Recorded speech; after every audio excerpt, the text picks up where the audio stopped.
नमस्कार दोस्तों। एक आशिक अपनी महबूबा की लाश को 4 सालों तक ड्रम में बंद करके रखता है, लेकिन एक इत्तेफाक से उसकी लाश का पता चल जाता है। यानी उसके जो खाली कारनामे होते हैं कि अपनी महबूबा की लाश को वो ड्रम में बंद करके रखा है और 4 साल का समय बीत गया। दरअसल ये कहानी जब आप सुनेंगे तो आपके भी रोंगटे खड़े हो जाएंगे कि क्या कोई इस हद तक जा सकता है। तो हाँ, जा सकता है। दुनिया में ऐसे बहुत लोग हैं। दरअसल ये जो सच्ची घटना मैं सुना रही हूँ, ये सच्ची घटना है उदयपुर की, और ये घटना है 20 जनवरी 2024 की।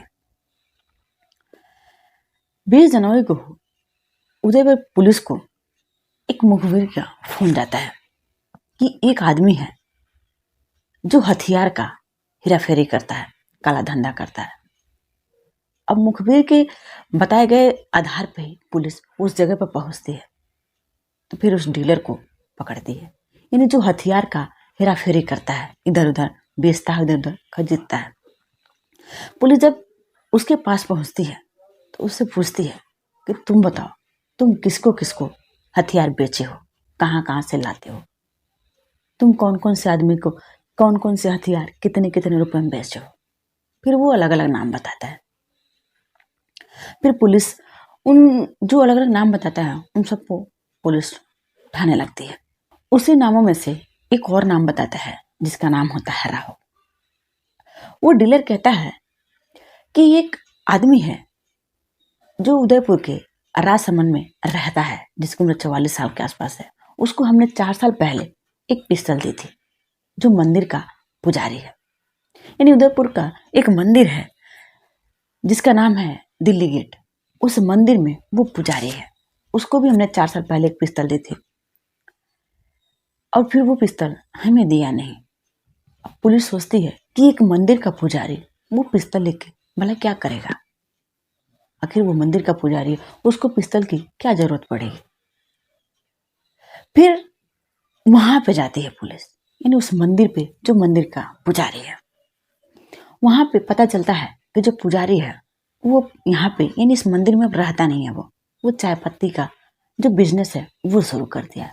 वो चाय पत्ती की ही दुकान करता है, बिजनेस करता है। अब यहाँ मंदिर में रहता नहीं है। फिर पुलिस पता लगाती है। फिर पता लगा करके उस राहुल को पुलिस पकड़ती है, यानी पूछती है कि तुमने पिस्तौल जो लिया था 4 साल पहले डीलर से, वो पिस्तौल तुम क्या करे थे। वो कहता है कि साहब 4 साल के दिन बीत गए, मुझे तो याद भी नहीं कि हमने पिस्तौल लिया था या नहीं लिया था। अब हमने लिया भी था, इतने दिन बीत गए, मुझे याद भी नहीं है कि हम कहाँ रखे, किसको दिए। 4 साल का दिन बीत गया। अब वो मंदिर का पुजारी नहीं राहुल बताता है कि साहब हम तो मंदिर के पुजारी थे 4 साल पहले। अब हम चाय पत्ती की जो बिजनेस है उसको शुरू कर दिए हैं, उसी से अपनी रोजी रोटी चलाते हैं। हमें तो अब पिस्तौल की क्या जरूरत है। तब भी मुझे जरूरत अगर थी तो मुझे याद भी नहीं है आज तक कि वो पिस्तौल हमने किस काम के लिए लिया। जब ये राहुल दिल्ली गेट का बात कर रहा था, यानी उस मंदिर का जो मंदिर का नाम है दिल्ली गेट, उस मंदिर की जब बात कर रहा था, पुलिस से बता रहा था, उसी में एक कांस्टेबल था। वो कांस्टेबल इसको जानता था, यानी 4 साल पहले से। वो कहता है अपने सीनियर से कि साहब मैं इसको जानता हूँ। वो साहब पूछते हैं उसके कि कैसे तुम जानते हो। फिर वो कहता है कि साहब 4 साल पहले एक महिला जो इसके साथ लिव इन रिलेशनशिप में रहती थी, वो थाने आई थी इसी राहुल के खिलाफ, केस दर्ज कराई थी कि उसको मारता पीटता है। इसके बाद उसका कुछ पता नहीं चला कि वो कहाँ है, अब दिखती भी नहीं है।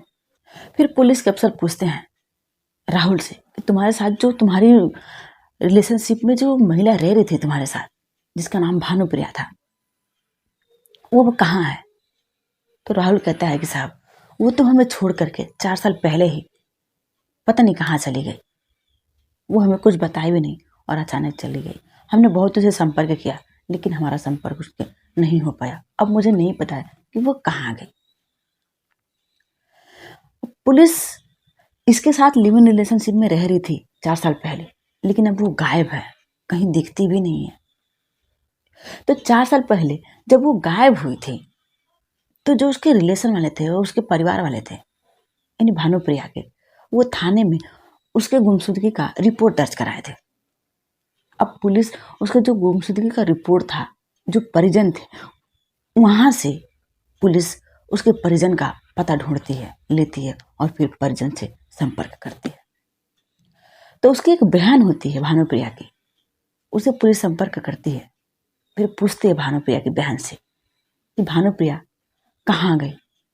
उसकी बहन कहती है कि साहब हमें तो वो बताई भी नहीं, हमने एक बार फोन किया था 4 साल पहले, तो वही राहुल ही फोन उठाया था और कहा कि तुम मेरे और भानुप्रिया के बीच में तुम नहीं पड़ो, तुम हमारे बीच आना नहीं और ना यहाँ पे फोन करना। भानुप्रिया की बहन कहती है पुलिस से, साहब तब से हमारा उससे कोई मतलब नहीं है, हमारा कोई संपर्क नहीं हो पाया। भानुप्रिया की बहन बताती है कि साहब भानुप्रिया का जो मोबाइल नंबर है वो भी तभी से बंद आता है, यानी आज तक हमसे उससे कोई संपर्क नहीं हो पाया, कोई मिलाप नहीं हो पाया, ना ही उसके बारे में आज तक हमको पता चला कि वो कहाँ गई। अब पुलिस को शक होता है राहुल पे, क्योंकि 4 साल पहले वो राहुल के साथ लिव इन रिलेशनशिप में रह रही थी, लेकिन अब वो गायब है। फिर उसके घर पे जाती है राहुल की। जब राहुल के घर पे जाती है तो पुलिस को एक ड्रम दिखता है, वो ड्रम जिसमें वो चारों तरफ से सीमेंट से उस पर प्लास्टर किया रहता है, यानी सीमेंट से उस पर लिपाई पुताई हुई रहती है। उसका जो ढक्कन है उस ढक्कन को भी बंद करके, यानी पूरा सीमेंट से मसाले लगा करके वो ढक गया रहता है, कहीं से दिखता ही नहीं। अब पुलिस को जब उसकी नजर पड़ती है उस ड्रम पे, तो पुलिस राहुल से पूछती है कि क्या है इसमें, क्या है। लेकिन जो राहुल होता है वो कहता है कि साहब ये तो ड्रम ऐसे ही खाली पड़ा था, कुछ मसाले बचे थे, हमने इसका कुछ उपयोग करने के लिए इसको कुछ बनाए थे, लेकिन बन नहीं पाया। लेकिन जब पुलिस उस ड्रम को गिराती है तो उसमें से कंकाल निकलता है, यानी सिर्फ कंकाल। अब पुलिस इस राहुल से पूछने लगती है सच्चाई, कि तुम सच्चाई बताओ।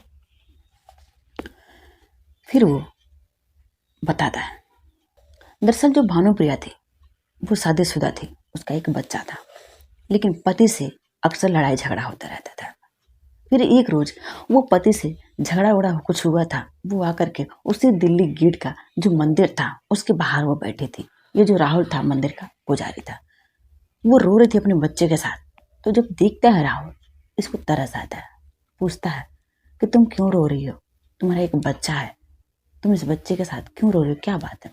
तो वो सारी बातें बताती है, यानी राहुल से, जो उस वक्त मंदिर का पुजारी था।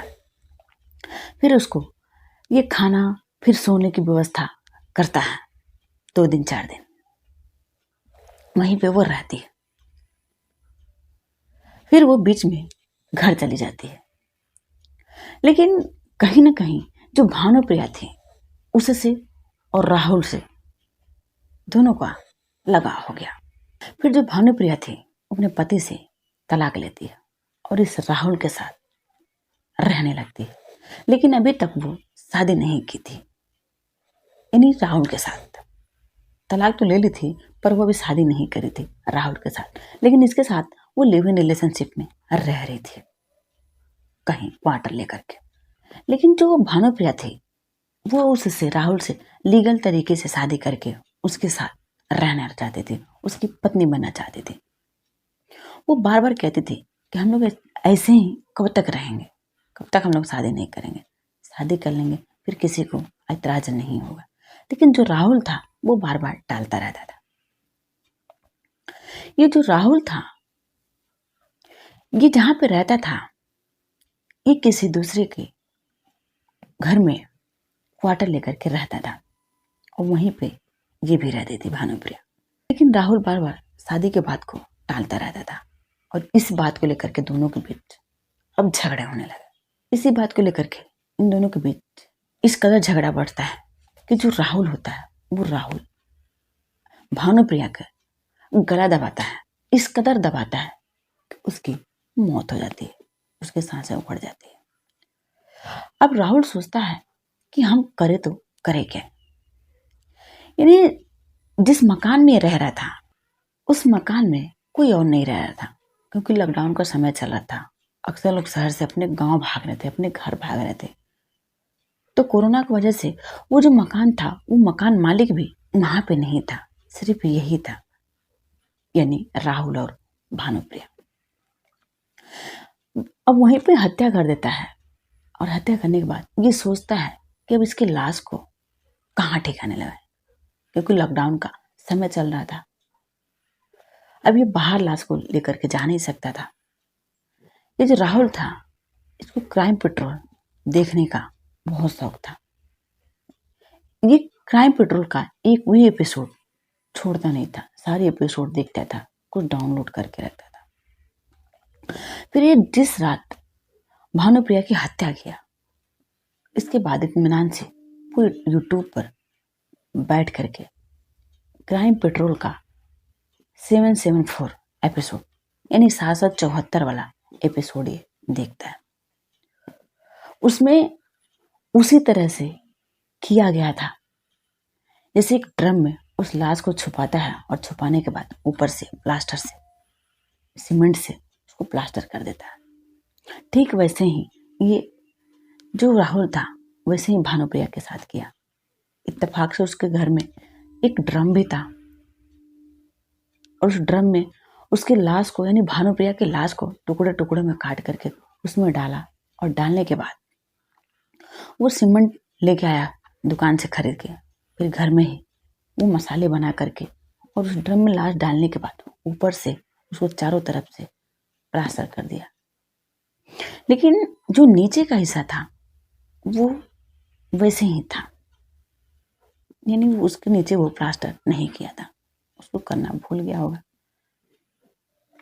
लेकिन धीरे धीरे जंग लग करके वो जो प्लास्टिक था वो भी सड़ चुका था,